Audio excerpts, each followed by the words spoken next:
Selamat pagi, selamat siang, dan juga selamat malam. Sekarang kami akan menjelaskan tentang aplikasi kecerdasan buatan dalam film Blade Runner 2049.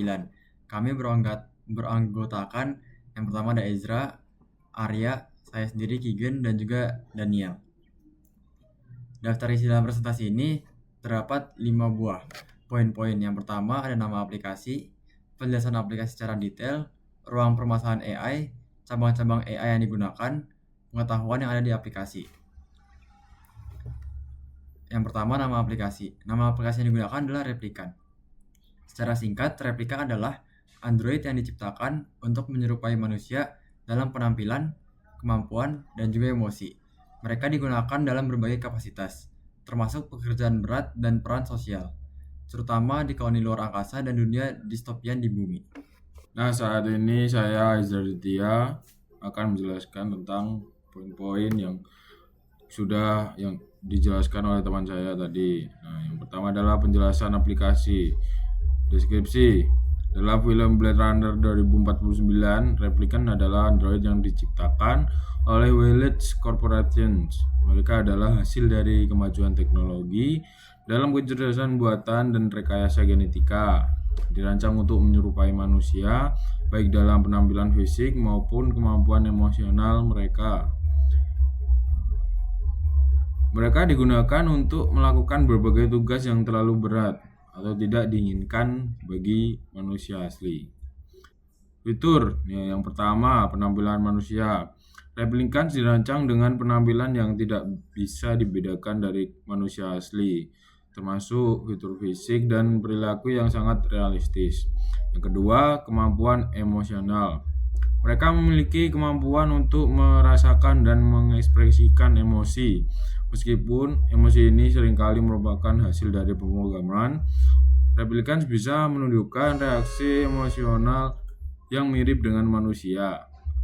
Yang ketiga, interaksi sosial. Replicant dapat berinteraksi dengan manusia secara efektif, menjalankan berbagai peran sosial, dan menanggapi interaksi sosial dengan cara yang sangat alami. Contoh penggunaan. Yang pertama, pekerjaan di koloni luar angkasa. Digunakan untuk tugas-tugas berat dan berbahaya di koloni luar angkasa seperti pekerjaan industri dan eksplorasi. Yang kedua, peran sosial di bumi. Digunakan dalam peran sosial di bumi, termasuk sebagai pendamping, pekerja layanan, atau bahkan sebagai bagian dari kegiatan hiburan dan relaksasi. Poin selanjutnya adalah ruang permasalahan AI. Yang pertama ada identitas dan hak. Masalahnya adalah dalam film Replicants yang memiliki kesadaran dan emosi menimbulkan pertanyaan tentang hak-hak mereka sebagai entitas yang mirip manusia. Apakah mereka memiliki hak yang sama dengan manusia? Dan bagaimana masyarakat harus memperlakukan mereka?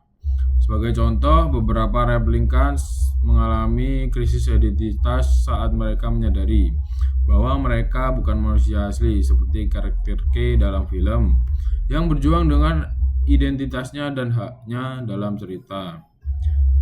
Yang kedua, kepemilikan dan perbudakan. Permasalahannya adalah replikan dianggap sebagai barang milik, bukan sebagai individu yang memiliki hak. Ini menciptakan dilema etika tentang perlakuan terhadap entitas dengan kesadaran mirip manusia. Bagi contoh, perlakuan replikan sebagai milik dan penggunaan mereka untuk tugas-tugas tanpa memperhitungkan hak-hak mereka menimbulkan pertanyaan tentang keadilan dan moralitas. Poin yang ketiga, krisis identitas. Permasalahannya adalah replicants yang mulai menyadari kenyataan bahwa mereka adalah ciptaan buatan mengalami krisis identitas, menimbulkan konflik internal dan eksistensial. Sebagai contoh, karakter K dalam film mengalami krisis identitas ketika ia mulai memahami kenyataan tentang dirinya dan tujuan hidupnya. Yang keempat, etika dan moralitas. Permasalahannya, pertanyaan tentang etika pengembangan dan penggunaan AI yang sangat mirip manusia, termasuk isu-isu tentang eksploitasi dan perlakuan adil. Sebagai contoh, Film mengeksplorasi bagaimana replicants digunakan dalam konteks yang mungkin mengeksploitasi atau menindas mereka, dan pertanyaan moral yang timbul dalam situasi tersebut. Lalu cabang-cabang AI yang digunakan di dalam film ini adalah yang pertama adalah kecerdasan buatan umum. Replicants menggunakan kecerdasan buatan umum yang memungkinkan mereka untuk berpikir, membuat keputusan, dan belajar dari pengalaman mereka.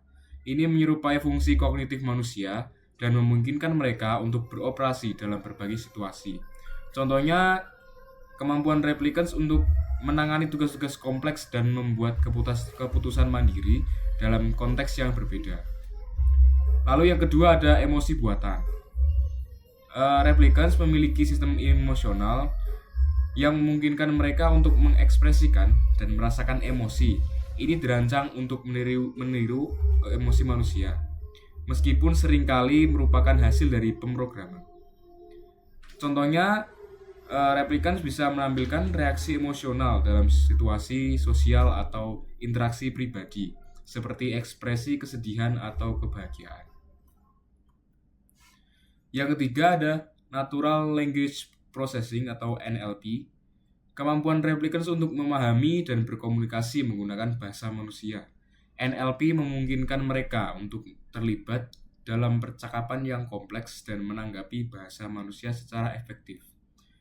Contohnya, replicants dapat berinteraksi secara verbal dengan manusia, termasuk dialog yang menunjukkan pemahaman bahasa yang canggih. Dan yang keempat, pengenalan respon terhadap lingkungan. Kemampuan replicants untuk mengenali dan merespon rangsangan di lingkungan mereka ini cukup mencakup pengenalan wajah, suara, dan situasi, serta respon yang sesuai.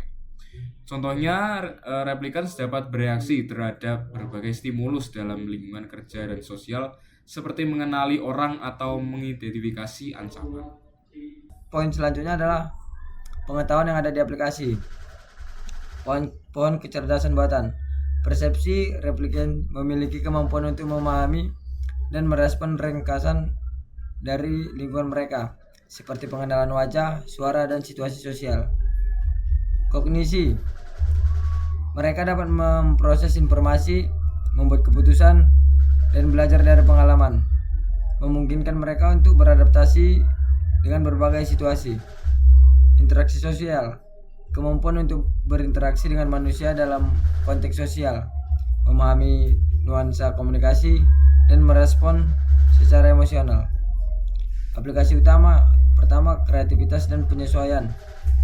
Replicant dapat membuat keputusan yang kreatif dan menyesuaikan diri dengan situasi yang baru, meskipun ini seringkali dibatasi oleh pemrograman mereka. Yang kedua, etika dan moralitas. Menyediakan wawasan tentang tantangan etika yang dihadapi ketika mengembangkan AI yang sangat mirip manusia, termasuk perlakuan adil dan hak-hak mereka. Untuk kesimpulannya, ringkasan, replicant dalam Blade Runner 2049 menawarkan gambaran mendalam tentang bagaimana kecerdasan buatan canggih dapat mengaburkan batas antara manusia dan mesin. Mereka menghadapi tantangan yang berkaitan dengan identitas, hak-hak moral, dan etika pemrograman. Pandangan, film ini menyoroti potensi dan risiko dari teknologi AI yang sangat mirip manusia, dan mengajak penonton untuk merenungkan implikasi dari ciptaan yang dapat mengembangkan kesadaran dan emosi mirip manusia. Berikut referensi yang kami gunakan dalam membuat PPT kali ini. Sekian dari kelompok kami, kurang lebihnya mohon maaf.